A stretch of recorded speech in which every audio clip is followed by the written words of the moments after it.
सैया पलंग पर सुता के रोटी ढोरी पर लेला डीजे संतोष ढोरी पर लेला सैया पलंग पर सुता के रोटी ढोरी पर लेला सैया पलंग पर सुता के रोटी ढोरी पर लेला सैया पलंग पर सुता के रोटी ढोरी पर लेला कोई से बताई हाय लागत असरम अरे कोई से बताई हाय लागत असरम रतिया में सैया करे लागरम चित सुता के दिया बुता के बारा दर देला सैया पलंग पर सुता के रोटी ढोरी पर लेला सैया पलंग पर सुता के रोटी ढोरी पर लेला कोई से बताई हाय लागत असरम कोई से बताई हाय लागत असरम रतिया में सैया करे लागरम चित सुता के दिया बुता के बारा दर देला सैया पलंग पर सुता के रोटी ढोरी पर लेला सैया पलंग पर सुता के रोटी ढोरी पर लेला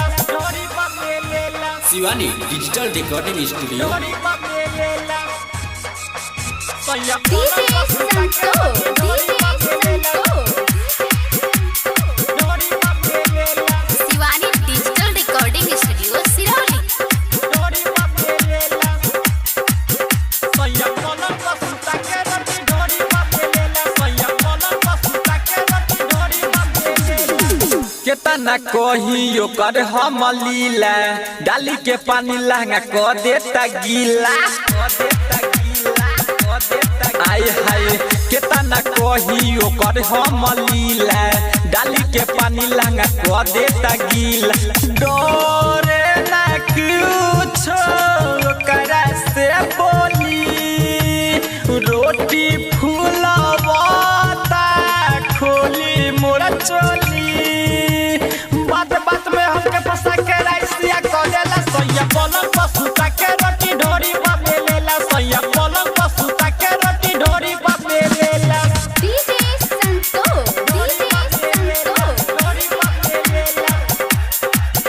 सैया पलंग पर सुता के रोटी ढोरी पर लेला सैया पलंग पर सुता के रोटी ढोरी पर लेला सुरेश रंजन से रही परेशान हो ढोरी पे आटा कर देता जियान हो